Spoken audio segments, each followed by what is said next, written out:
Out they went into the cold night. All the great northern stars were burning above the treetops. The North Star of that world is called the Spearhead. It's brighter than our pole star. For a time they could go straight, but presently they came to a dense thicket, so they had to go out of their way to get round it. And after that, for they were still overshadowed by branches, it was hard to pick up their bearings. It was Jill who set them right again. This way, I'm sure. As soon as Tirian saw that she was the best pathfinder of the three of them, he put her in front. And then he was astonished to find how silently and almost invisibly she glided on before them. By the main, Eustace, this girl is a wondrous wood maid. If she had Dryad's blood in her, she could scarce do it better. She's so small. That's what helps. Quiet, you two. All round them, the wood was very quiet. Indeed, it was far too quiet. On an ordinary Narnia night, there ought to have been noises, an occasional cheery good night from a hedgehog, the cry of an owl overhead, perhaps a flute in the distance, to tell of fauns dancing, or some throbbing, hammering noises from dwarfs underground. All that was silenced. Gloom and fear reigned over Narnia. After a time they began to go steeply uphill, and the trees grew further apart. Tirian could dimly make out the well-known hilltop and the stable. They crouched down in the grass to see better. The edge of the hill rose sharp against the star-strewn sky. Two black shapes rose against it. One was the stable. The other, a few feet in front of it, was a Calormenes sentry. He was keeping poor watch, not walking or even standing, but sitting with his spear over his shoulder, with his chin on his chest. They got up, and Tirian now took the lead. Very slowly, hardly daring to breathe, they made their way up to a little clump of trees, which was not more than 40 feet away from the sentry. Wait here till I come again. If I fail, then run. Then he sauntered out boldly in full view of the enemy. The man started when he saw him and was just going to jump to his feet. He was afraid Tirian might be one of his own officers and that he'd get into trouble for sitting down. But before he could get up, Tirian had dropped on one knee beside him, saying, Art thou a warrior of the Tisrocks, may live forever? Yeah, I am. It cheers my heart to meet thee among all these beasts and devils of Narnia. Oh. Give me thy hand, friend. Oh, yes. Greetings. Oh! What are you... Hey! Yes! Before he well knew what was happening, the Calormenes sentry found his right hand seized in a mighty grip. Next instant, someone was kneeling on his legs and a dagger was pressed against his neck. One noise, and thou art dead. Tell me where the unicorn is, and thou shalt live. Behind the stable, oh, my master. Good. Rise up and lead me to him. As the man got up, the point of the dagger never left his neck. Tirian got behind him and settled it at a convenient place under his ear. Trembling, he went round to the back of the stable. Though it was dark, Tirian could see the white shape of Jewel at once. Sire? Hush. No, do not neigh. How have they tied thee? Hobbled by all four legs, and tied with a bridle to a ring in the stable wall. Stand here, sentry, with your back to the wall. So. Now, Jewel, set the point of your horn against this Calormenes' breast. With a good will, sire. If he moves, reeve him to the heart. And with these ropes, I will tie thee, sentry. Oh, this'll be nothing but trouble for me. I've done thee some discourtesy, soldier, but such was my need. And now, some grass to keep you quiet.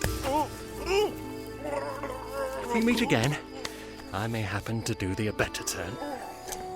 Now, Jewel, let us go softly. Tirian put his left arm round the beast's neck and bent my good friend. and kissed its nose, Sire. and both had great joy. They went back as quietly as possible to the place where he'd left the children. It was darker in there under the trees, and he nearly ran into Eustace before he saw him. All's well. A good night's work. Now for home. Right. Jill? Jill? Is she on the other side of you, sire? What? Is she not on the other side of you? No. Did she go from you while I was away? I didn't see or hear her go, but she could have gone without my knowing. She can be as quiet as a cat. You've seen for yourself. Oh, what's that? Drums. Dwarfs. And treacherous dwarves. Enemies as like as not. And here comes something on hooves. Much nearer. The two humans and the unicorn stood dead still. There were now so many different things to worry about that they didn't know what to do. The noise of hoofs came steadily nearer, and then, quite close to them, a voice whispered. Hello? Are you all there? Jill, where the devil have you been? In the stable. Oh, you think it's funny, do you? Oh, I'll explain later. Have you got Jules, sire? Yes, here he is. What is that beast with you?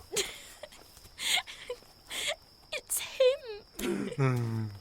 Oh, but let's be off home before anyone wakes up. When they were safely away, Eustace said to Jill, So, Jill, what is this beast? The false Aslan. What? Where have you been? What have you done? Well, sire, as soon as I saw that you'd got the sentry out of the way, I thought, hadn't I better have a look inside the stable and see what is in there? So I crawled along. It was as easy as anything to draw the bolt. Of course, it was pitch black inside and smelled like any other stable. Then I struck a light, and would you believe it? There was nothing at all there but this old donkey with a bundle of lion skin tied onto his back. So I drew my knife and told him he'd have to come along with me. As a matter of fact, I needn't have threatened him with a knife at all. He was very fed up with the stable and quite ready to come. Weren't you puzzled, dear? Oh, yes. Great Scott! Well, I'm jiggered. I was jolly angry with you a moment ago, and I still think it was mean of you to sneak off without the rest of us, but I must admit, well, I mean to say, well, if you were a boy, you'd have to be knighted, wouldn't you, sire? If she was a boy, she'd be whipped for disobeying orders. Why do you draw your sword, sire? I've drawn my sword to smite off the head of that accursed donkey. Yet stand clear, girl! Oh, don't, please don't, really, you mustn't. It wasn't his fault. It was all the ape. He didn't know any better, and he's very sorry. And he's a nice donkey. His name is Puzzle. Jill, you are the bravest and most wood-wise of all my subjects, but also the most disobedient and impudent. Well, let that donkey live. What have you got to say for yourself, donkey? Me, sire?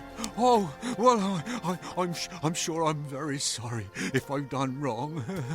The ape said Aslan wanted me to dress up like that, and I thought he'd know. He said I'm not clever like him. I only did what I was told. It wasn't any fun for me living in that stable. I don't even know what's been going on outside. He never let me out except for a minute or two at night. Yeah, some days they forgot to give me any water too. Sire, those dwarfs are coming nearer and nearer.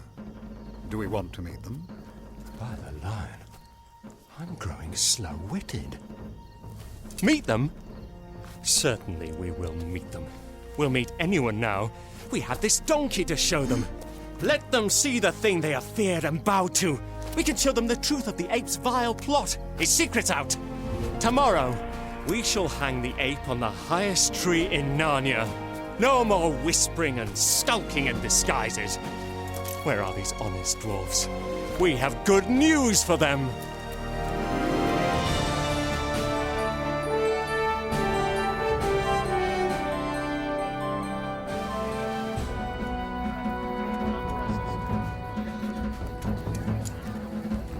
They come.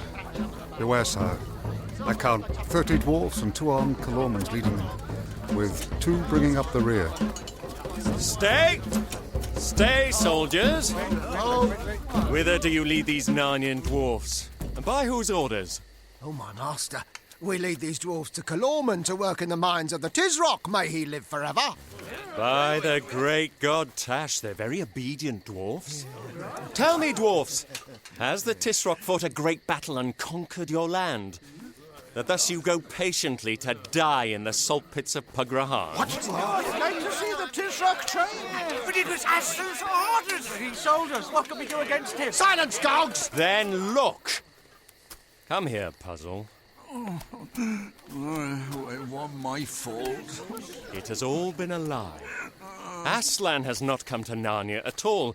You have all been cheated by the ape. This is the thing he brought out of the stable to show you. Look at it. What? Not my idea. I'm not clever. I never said I was. Are you mad, my master?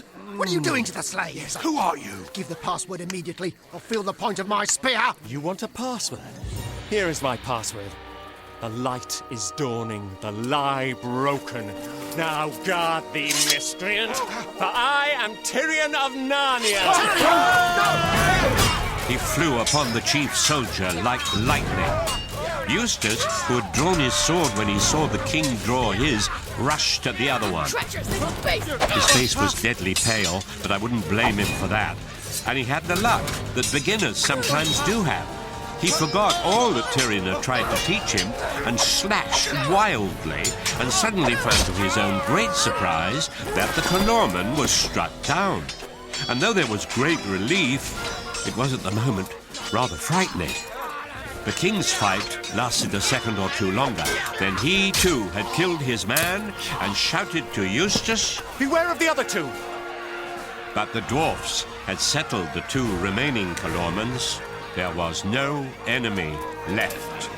Well struck, Eustace. Thank you. Now, dwarfs, you are free. Tomorrow I will lead you to free all Narnia. 3 cheers for Aslan.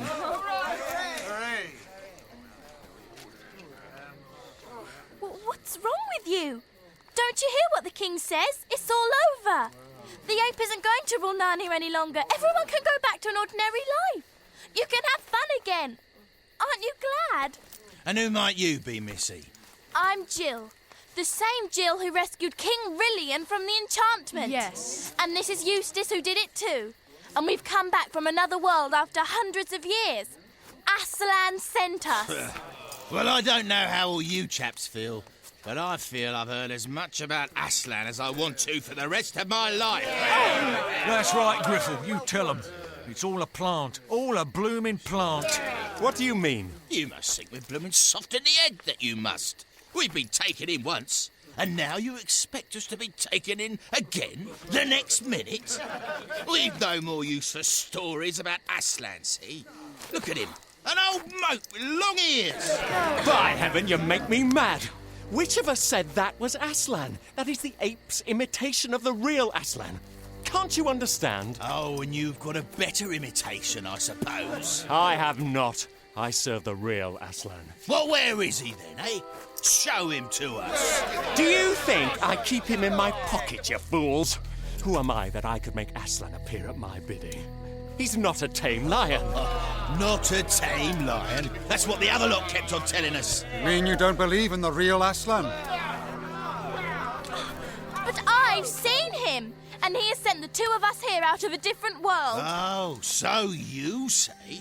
They've taught you your stuff, all right, saying your lessons, ain't you? Will you call the lady a liar to her very face? You keep a civil tongue in your head, mister. I don't think we want any more kings. If you are Tirian, which you don't look like him, no more than we want any Aslans. We're going to look after ourselves from now on and tip our caps to nobody, see? That's right. We're on our own now. No more Aslan. No more kings. No more silly stories about other worlds.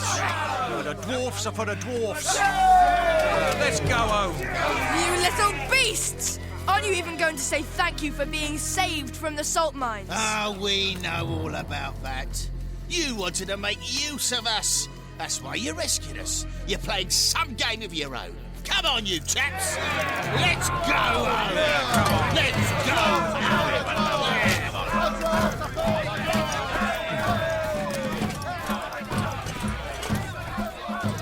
to let them walk away? I'm afraid we have little choice. Come. There's nothing else to be done here. Somebody's coming after us, I think. Who goes there? Only me, sire.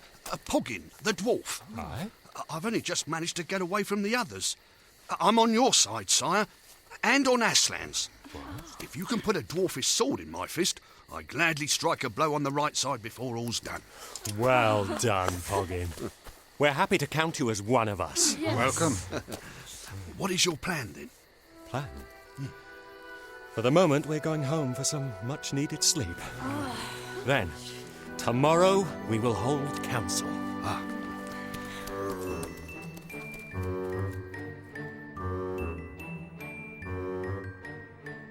Narnian dwarfs, though less than 4 feet high, are for their size about the toughest and strongest creatures there are, so that Poggin, in spite of the heavy day and a late night, woke fully refreshed before any of the others.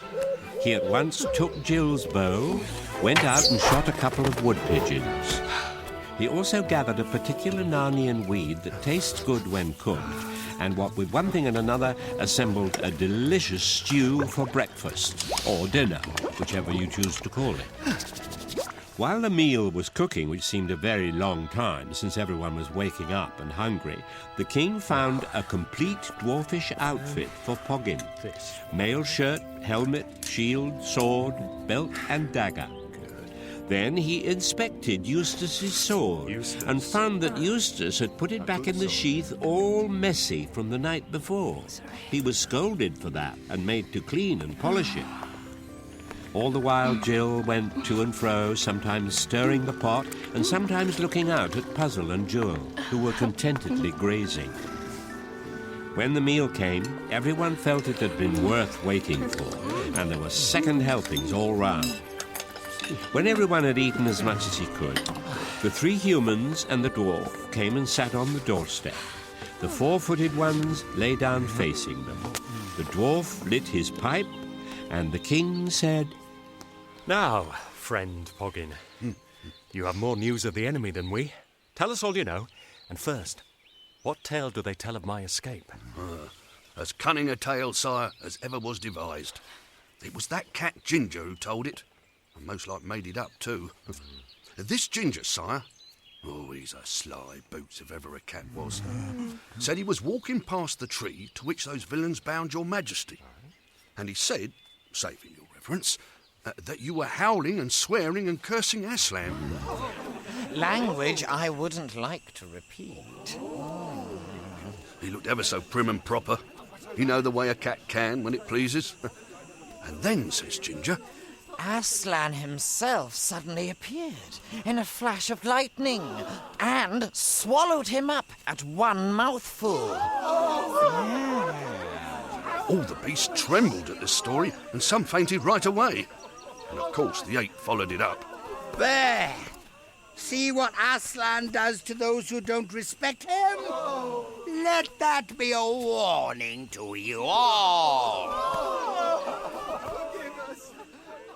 So that in the upshot, your Majesty's escape has not set them thinking whether you still have loyal friends to aid you, but only made them more afraid and more obedient to the ape.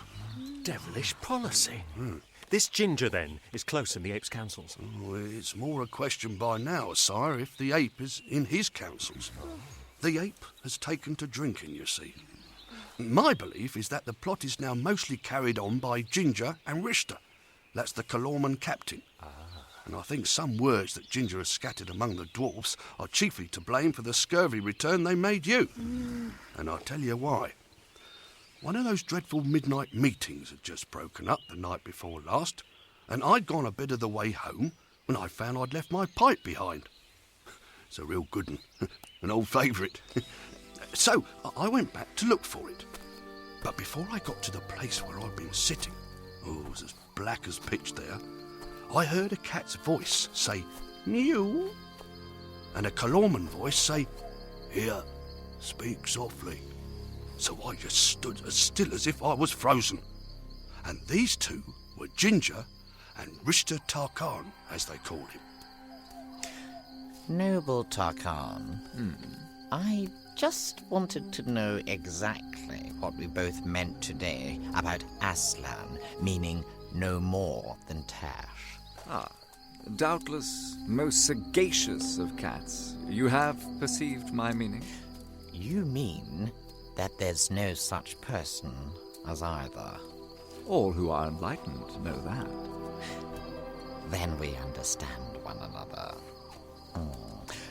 Do you, like me, grow a little weary of the ape? Yes, a stupid, greedy brute. But we must use him for the present.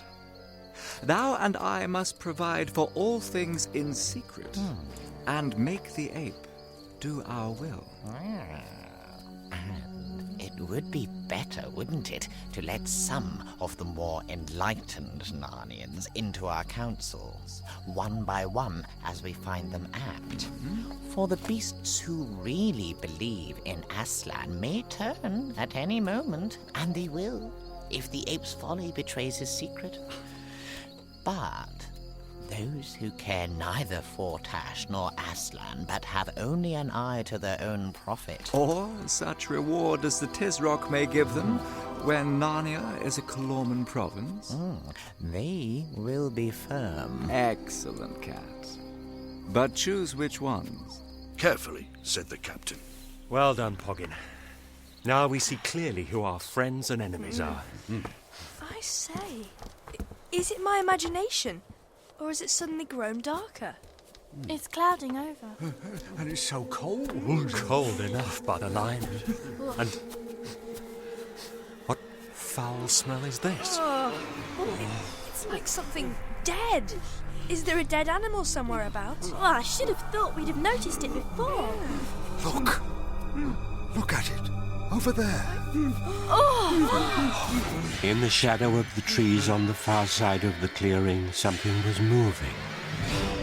It was gliding very slowly northward. At a first glance, you might have mistaken it for smoke, for it was grey and you could see things through it. But the deathly smell was not the smell of smoke. Also, this thing kept its shape instead of billowing and curling as smoke would have done. It was roughly the shape of a man, but it had the head of a bird. Some bird of prey with a cruel, curved beak.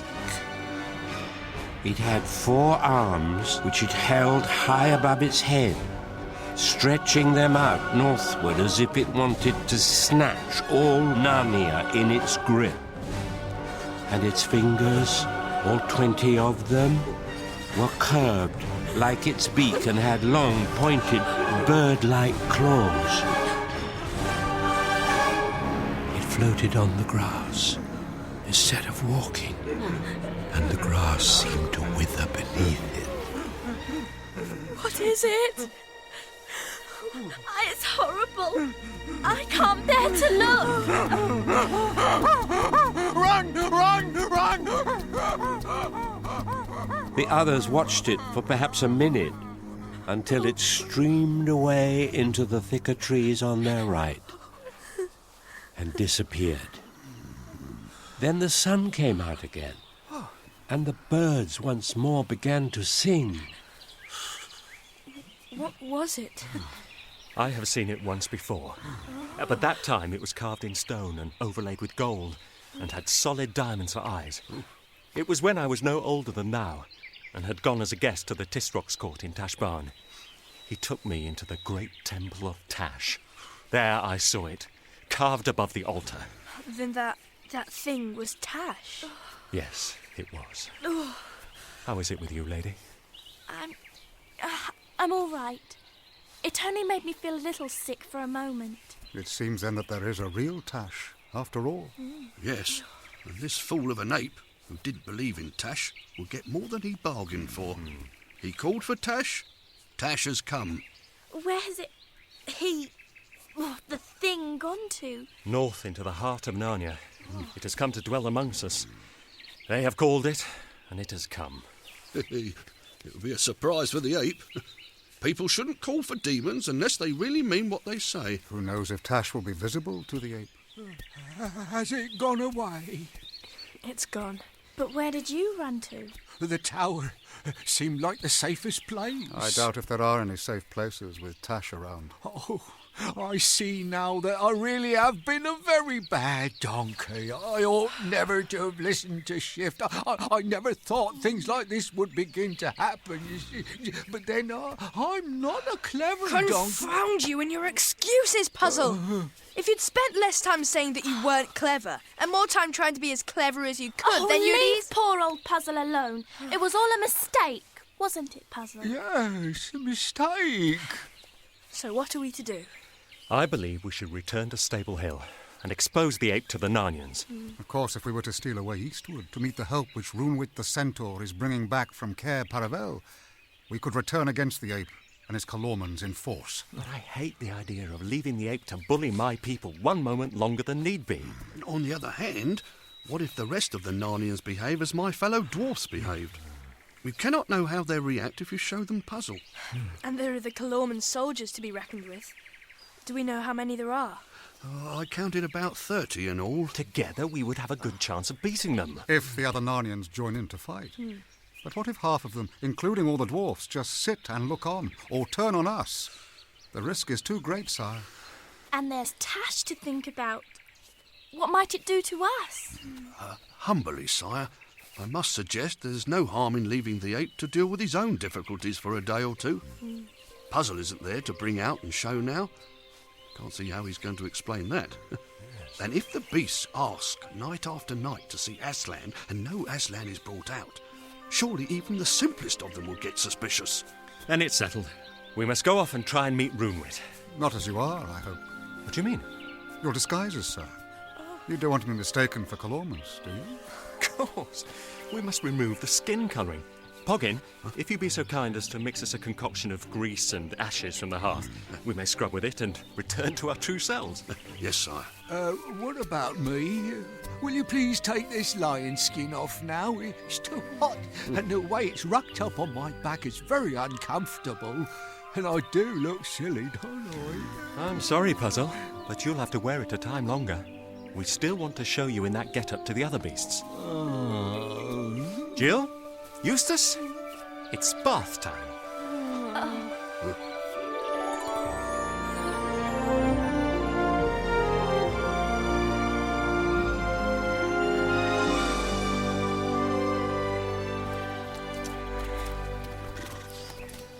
It was a little after 2 in the afternoon when they set out, and it was the first really warm day of that spring.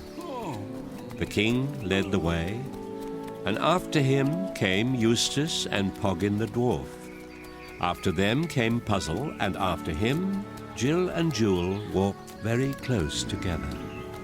Jill had, as you might say, fallen in love with the unicorn. She thought, and she wasn't far wrong, that he was the shiningest, delicatest, most graceful animal she'd ever met. And he was so gentle and soft of speech that if you hadn't known, you'd hardly have believed how fierce and terrible he could be in battle. Oh, this is nice. Just walking along like this. I wish there could be more of this sort of adventure.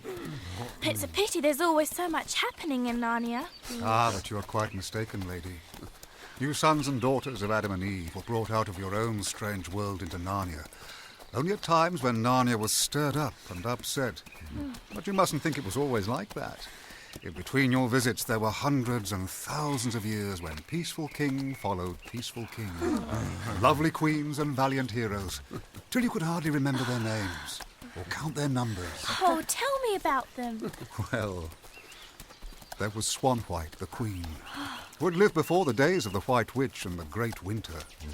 She was so beautiful that when she looked into any forest pool, the reflection of her face shone out of the water like a star by night for a year and a day afterwards. Honestly? My parents told me a story about Moonwood the hare, who had such ears that he could sit by Cauldron Pool under the thunder of the great waterfall and hear what men spoke in whispers at Cair Paravel. I wonder how he slept. I remember the stories of King Gale, who was ninth in descent from Frank, the first of all kings. He sailed away into the eastern seas and delivered the Lone Islanders from a dragon. In return, they gave him the Lone Islands to be part of the royal lands of Narnia forever. Reepicheep the Mouse told me that story once, when I was a dragon. We've had whole centuries in which all of Narnia was so happy that notable dances and feasts, or at most tournaments, were the only things that could be remembered. And every day and week had been better than the last. Oh, I do hope we can settle the ape and get back to those good ordinary times. Yes. And then I hope they'll go on forever and ever and ever. Our world is going to have an end someday. Perhaps this one won't. Jewel, wouldn't it be lovely if Narnia just went on and on, like you said it has been? Nay, sister. All worlds draw to an end, except Aslan's own country. Well, at least I hope the end of this one is millions and millions of years away. Wait, everyone. Quiet. What's wrong? There. In the sky. It's not Tash again, is it? No. From its flight, I swear that it's a talking bird. So think I. But is it a friend or a spy of the apes? To me, sire, it has the look of Farsight, the eagle. Ought we to hide under the trees? Nay, best stand still as rocks. He would see us for certain if we moved. Look. He turns. He's seen us already. He's coming down in wide circles. Arrow on string, lady, but by no means shoot till I bid you. He may be a friend. Hail, King! Hail, Farsight. And since you call me king, I may well believe you are not a follower of the ape and his false Aslan. I'm right glad of your coming. Oh, sire, when you have heard my news, you will be sorrier of my coming than of the greatest woe that ever befell you. Tell on. 2 sights have I seen. One was Cair Paravel, filled with dead Narnians and living Calormenes. The Tisrock's banner advanced upon your royal battlements, and your subjects flying from the city this way and that into the woods.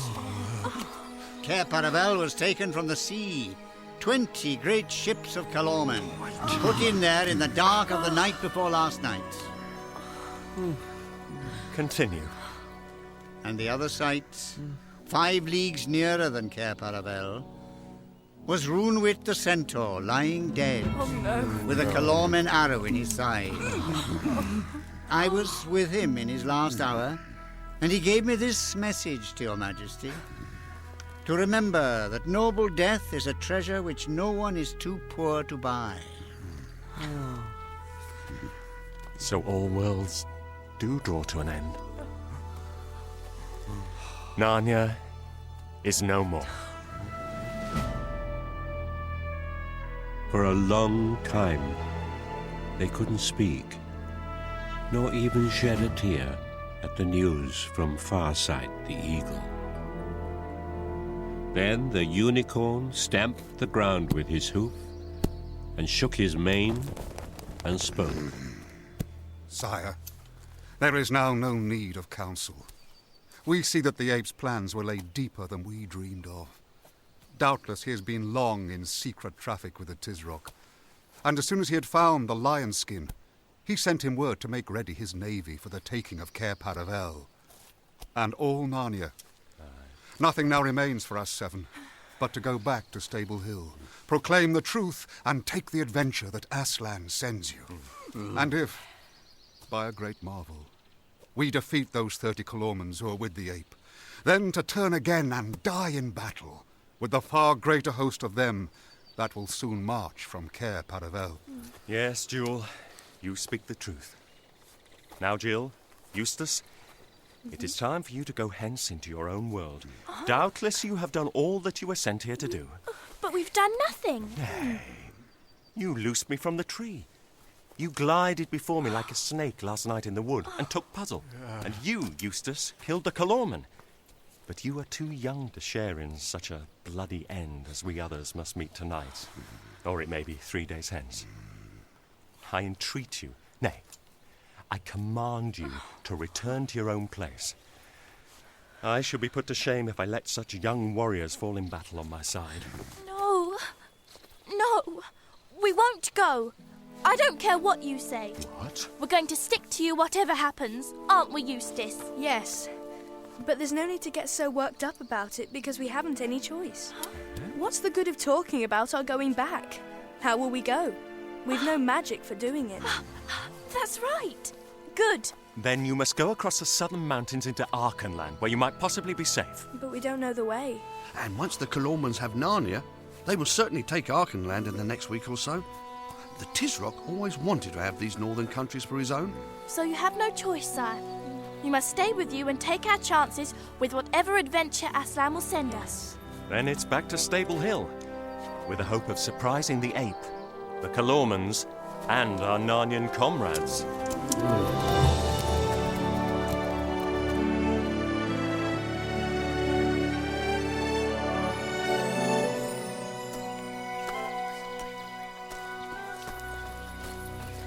Jill, I say, slow down a minute. What? I may as well tell you that I'm worried.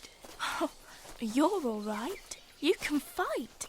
But I'm just shaking, if you want to know the truth. Shaking's nothing. I'm feeling I'm going to be sick. Oh, don't talk about that, for goodness sake. But Jill... What? What'll happen if we get killed here? Well, we'll be dead, I suppose. But, I mean, what will happen in our own world? Shall we wake up and find ourselves back in that train? Or shall we just vanish and never be heard of anymore? Or shall we be dead in England? Oh, gosh. I never thought of that. It'll be strange for Peter and the others if they saw me waving out of the window and then, when the train comes in, we're nowhere to be found. Or if they found us... if we were dead over there in England. Oh, what a horrid idea. It wouldn't be hard for us, though. We shouldn't be there. I almost wish... No, I don't know. What were you going to say? I was going to say, I wish we'd never come, but I don't. I don't. Even if we are killed, I'd rather be killed fighting for Narnia than grow old and stupid at home and then die in the end just the same. Or be smashed up by British railways. Why do you say that? Well, I've been thinking. When that awful jerk came, the one that seemed to throw us into Narnia, I thought it was the beginning of a railway accident. Oh. So I was jolly glad to find ourselves here instead. Take heed, everyone. Poggin has something to say. It's only that if we arrive at Stable Hill by daylight, then we'll probably find the place deserted. Except perhaps for a Calormen sentry. The beasts are far too frightened by what the ape has told them about this new angry Aslan. Or Tashlan, I suppose we could say, to go near the stable, except when they're called together by the ape for those horrible midnight meetings. And Calormens are never good woodsmen. So, by daylight, we could easily get round to somewhere behind the stable without being seen. And then, when they do have their meeting, we could come from the back of the stable, show them puzzle, and give them a surprise of their lives. But will anyone side with us? Well, I'm sure that the boar and the bear and probably all the dogs will come over to our side at once. And I don't believe that all the other dwarfs will stick to Griffle. And fighting by firelight and in and out among the trees will be an advantage to us, since we're the weaker side. True. But I have another thought. What is it, pray tell? Do we really need to throw our lives away by fighting the main Calormen army in a few days? What do you mean? Why not hide in the woods? Or even up in the western wastes beyond the great waterfall and live like outlaws? And then we might gradually get stronger and stronger, for talking beasts and Archenlanders will be joining us every day. And at last we could come out of hiding, sweep the Calormens out of the country, and Narnia will be revived. After all, something very like that happened in the time of King Miraz. Yes, but... Sire? Let us wait to see what happens next. First, we must get to Stable Hill. Which isn't far now. If we're to wait for morning, then we must carefully secure our positions behind the stable itself. Then comes the most difficult part. Which part is that, sire? The waiting.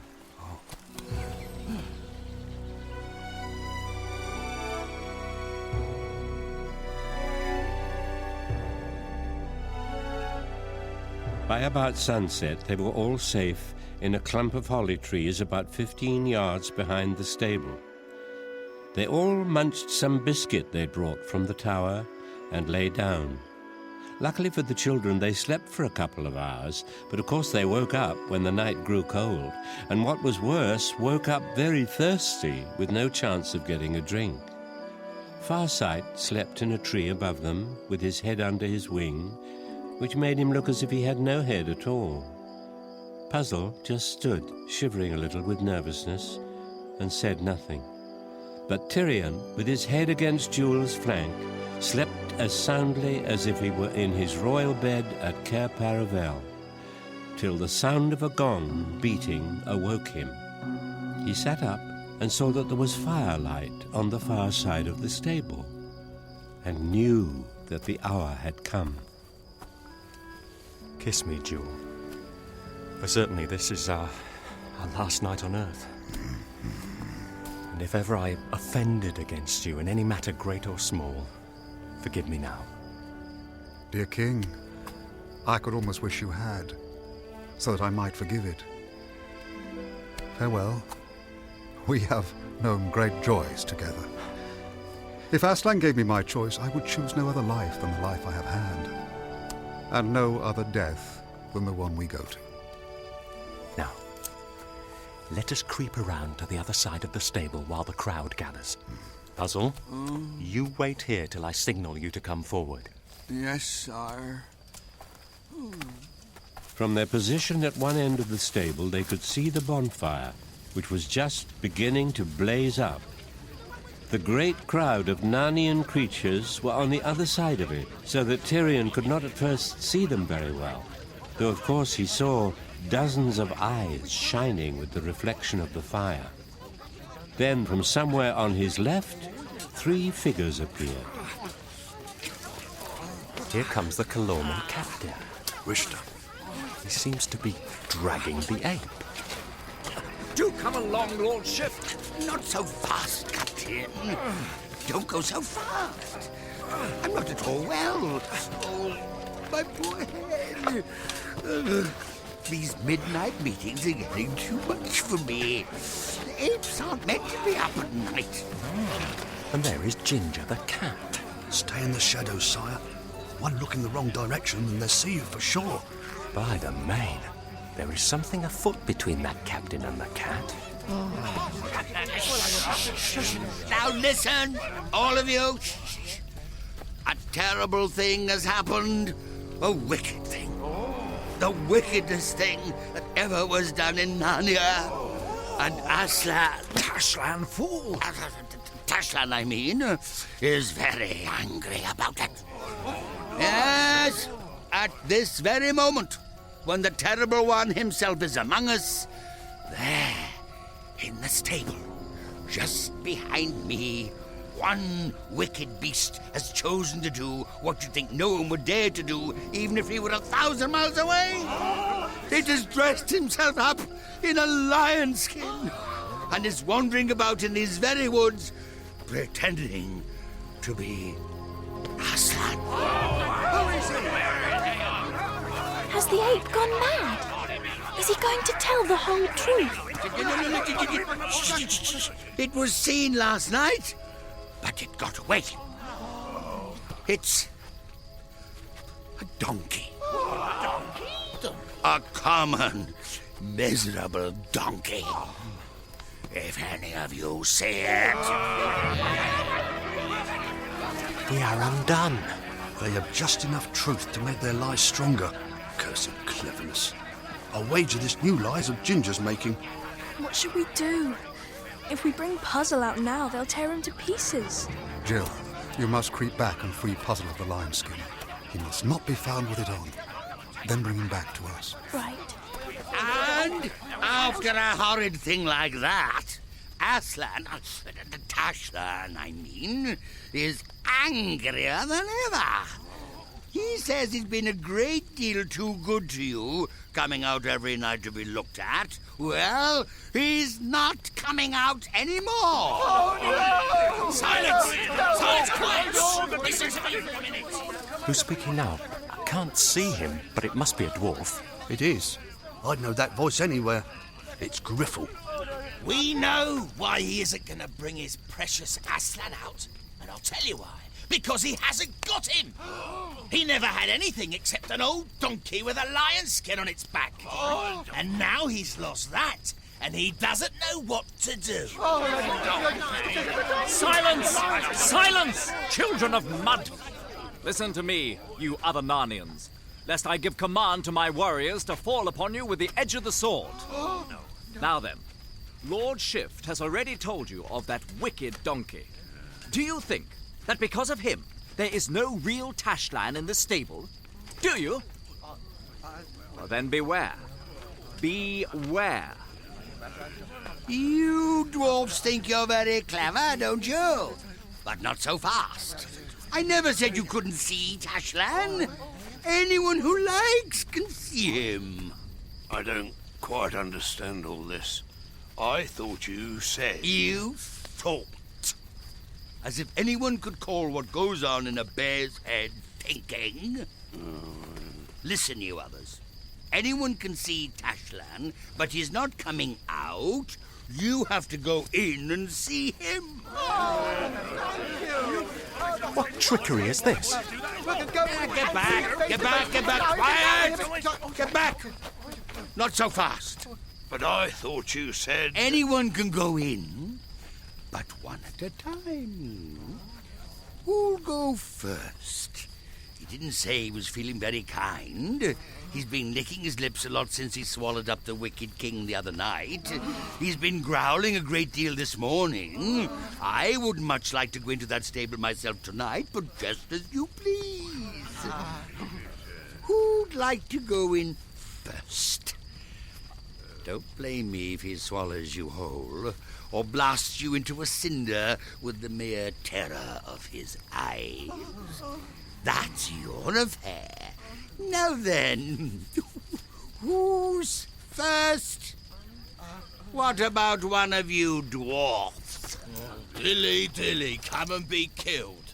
How do we know what you've got in there? Oh, so you're beginning to think there's something in there, eh? Well, all you beasts were making noise enough a minute ago.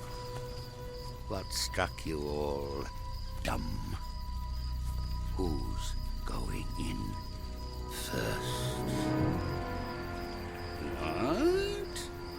I thought you were all so eager to see Tashlan face to face. Changed your mind, eh? What do you think is really inside the stable? Who knows? 2 Calormenes with drawn swords, as likely as not. One on each side of the door. You don't think it might be, you know, that horrid thing we saw? Tash himself. There's no knowing. But courage, child. We're all between the paws of the true Aslan. I'll go in, if you like. Mark their subtleties, sire. This cursed cat is in the plot, in the very centre of it.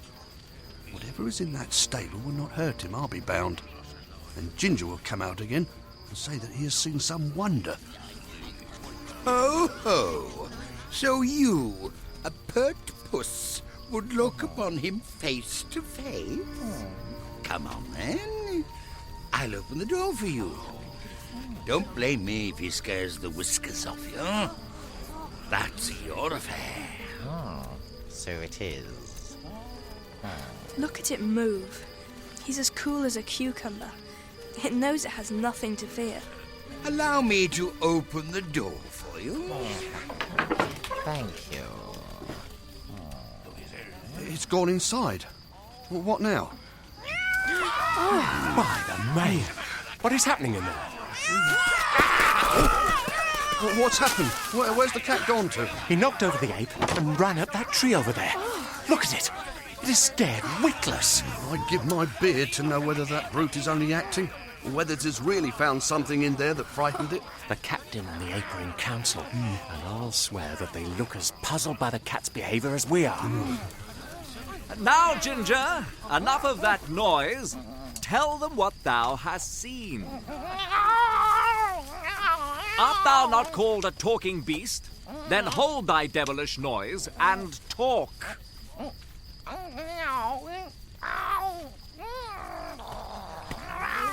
Look! Listen! It can't talk. The cat has forgotten how to talk. It's gone back to being a dumb beast. Look at its face! We were warned! Aslan himself said at the beginning of our world, on the day he had turned the beasts of Narnia into talking beasts, that if we weren't good, we might one day be turned back again and be like the poor, witless animals. We were warned! We were warned! Spare us, Lord Shifter. Stand between us and Aslan. You must always go in and speak to him for us. We dance now. We dance! Sire, don't ask me, Poggin. For I do not know if this is a true horror or play acting. For my part, I would draw my sword and rush at the Calormenes now to put an end to this torture. Wait, sire, to see what may yet transpire. For another Calormen approaches. My captain. Peace, Emeth. Who called me to council? Does it become a boy to speak? My master, truly I am younger than thou. Yet I also am of the blood of the Tarkans, even as thou art. And I also am the servant of Tash. Therefore... Silence! Am I not thy captain? Thou hast nothing to do with this stable. It is for the Narnians. Nay, my master, thou hast said that their Aslan and our Tash are all one. And if that is the truth, then Tash himself is in yonder. And how then sayest thou that I have nothing to do with him? For gladly would I die 1,000 deaths if I might look once on the face of Tash. Thou art a fool and understandest nothing. These be high matters. Is it then not true that Tash and Aslan are one? Has the ape lied to us? No, of course they're one. Swear it, ape. What? Swear it. Oh dear, I do wish you'd all stop bothering me. My head does ache. Dost thou swear it or not? Yes, yes, I swear it. Then, my master, I am utterly determined to go in. Fool, come along now. Why don't you let him in? Why do you let Narnians in and keep your own people out? That's right. What have you got in there that you don't want your own men to meet? Bear witness all that I am guiltless of this young fool's blood. Get thee in, rash boy, and make haste. Thank you, my master. Stand aside, ape. It's your affair, not mine. So it is. By the lion's mane, I almost love this young warrior. Calormen though he be, he's worthy of a better guard than Tash. I do wish we knew what is really inside there. Oh, what's happening? Oh no! He's dead. No! He's dead! Listen to me. The rash boy has had his will. He has looked on Tash and is dead. Take warning, all of you. It isn't the young officer who went in. What, sire? I can see the body clearly. It's not the young officer. This is an older man with a big beard. Is it a trick? I don't know. Oh, any more? Anyone else want to go in? Well, as you're all shy, I'll choose the next. You, boar. On you come. Drive him up, Calormen. He shall see Tashland face to face. Come on, then. Try to fight against my tusks. He's outnumbered. Oh, the poor boar. I can bear it no longer. Swords out, arrow on the string, and follow me. Stop! Stop! Here stand I, Tirian of Narnia, in Aslan's name. to prove with my body that Tash is a foul fiend, the ape a manifold traitor, and these Calormenes worthy of death. To my side, all true Narnians! Would you wait till your new masters have killed you all one by one? To me, warriors of the Tisroc, may he live forever. To me, all loyal Narnians, lest the wrath of Taslan fall upon you. Taslan? We shall see the power of Taslan. Where's that ape? Huh? Ah! No, wait. We shall see the power of Taslan. What are you doing? Put me down! Stop! Open that door, Poggin. Yes, sire! Go in and drink your own medicine, ape. Close the door. Right!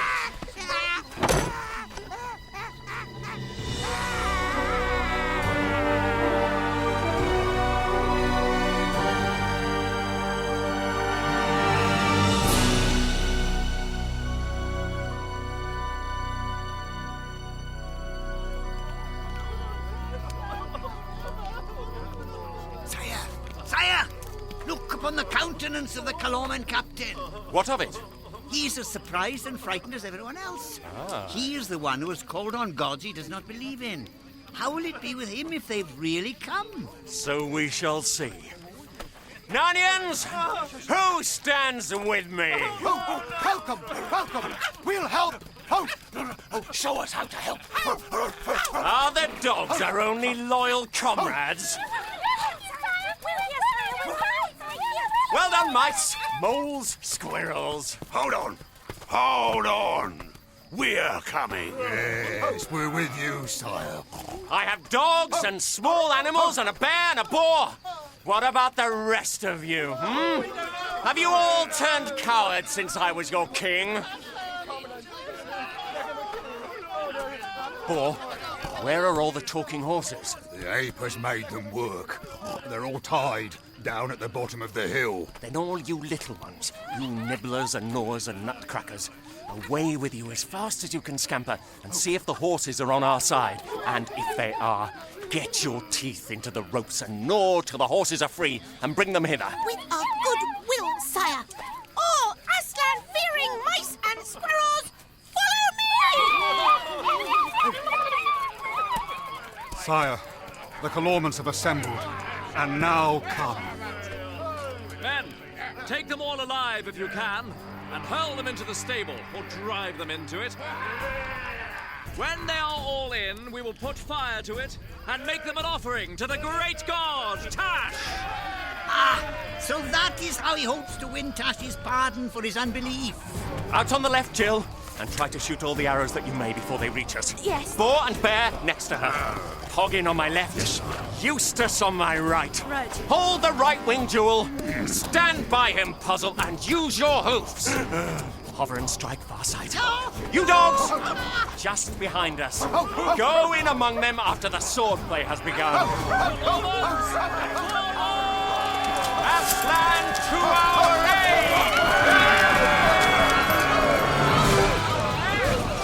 Eustace stood with his heart beating terribly, hoping and hoping that he would be brave.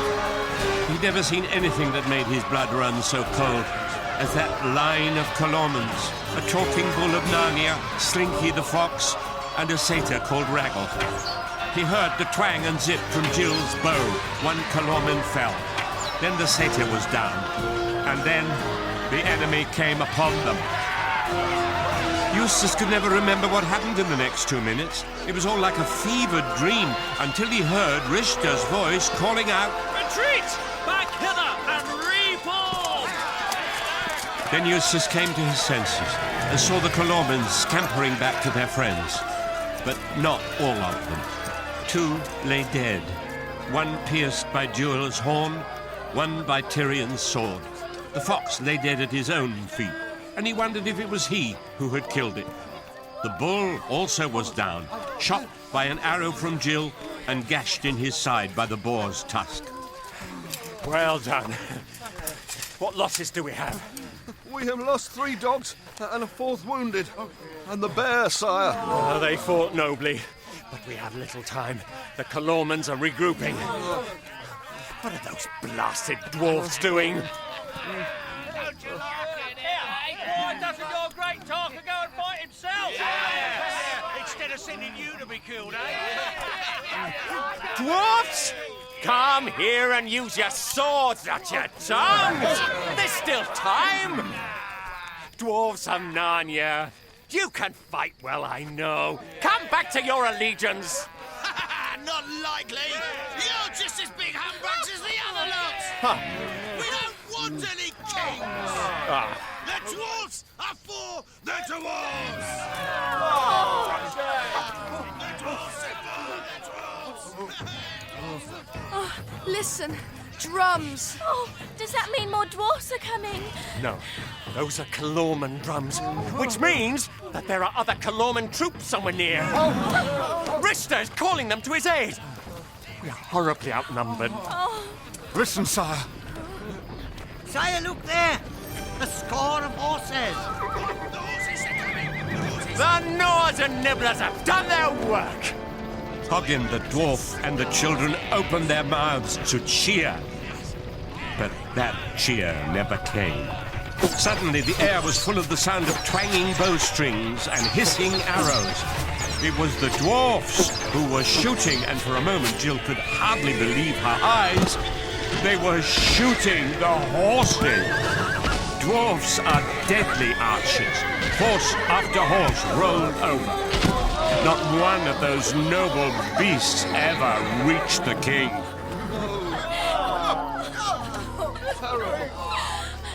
Terrible. I'm ashamed. Little swine! Dirty, filthy, treacherous little brutes! Shall I run after those dwarfs, sire, and spit 10 of them on my horn at each plunge? Stand fast, Jill. If you must weep, Jill, turn your face aside and weep, but wet not your bowstring. And peace, Eustace. Do not scold like a kitchen girl. No warrior scolds. Courteous words, or else hard knocks are his only language. That was a surprise for you, little boy, eh? Thought we were on your side, did you? No fear! We don't want any talking horses! We don't want you to win any more than the other game! You can't take us in! The dwarfs are for the dwarfs!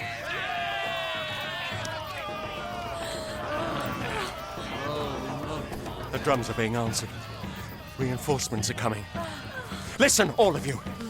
We must attack now, before yonder miscreants are strengthened by their friends. Bethink you, sire, that here we have the good wooden wall of the stable at our backs. If we advance, shall we not be encircled and get sword points between our shoulders? I would do as you say, dwarf, were it not their very plan to force us into that stable. The further we are from its deadly door, the better. The king is right.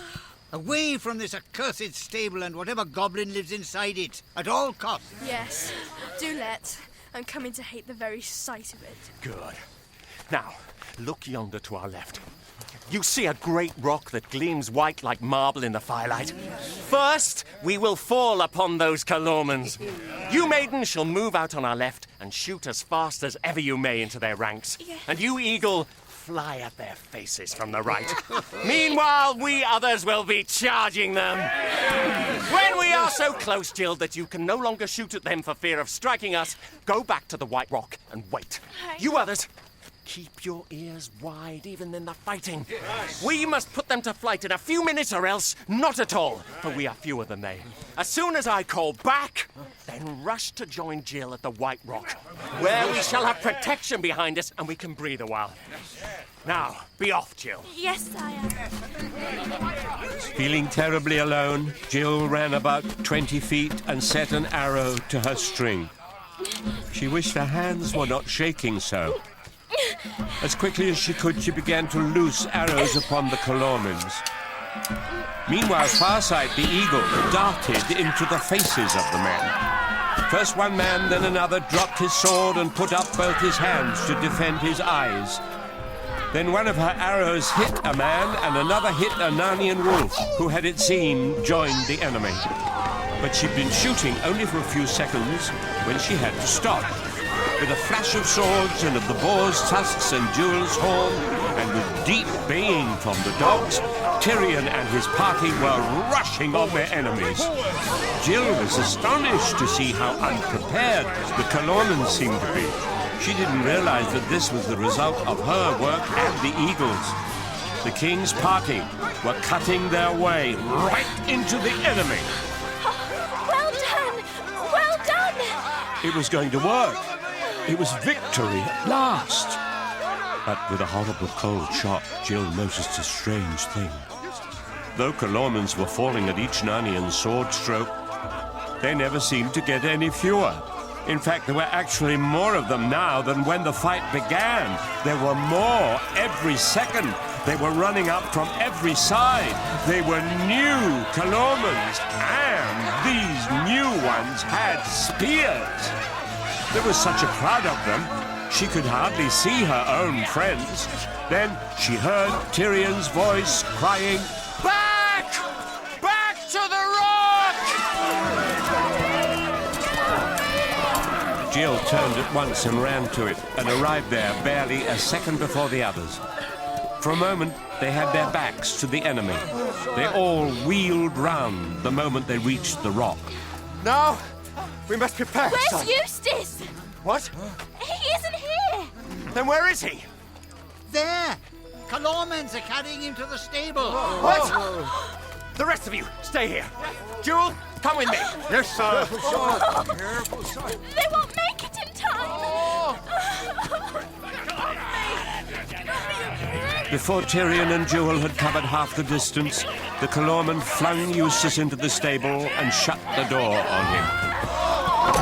Half a dozen more Calormenes had run up to form a line on the open space before the stable. There was no getting at it now. Oh no! Eustace! He's gone! He's gone!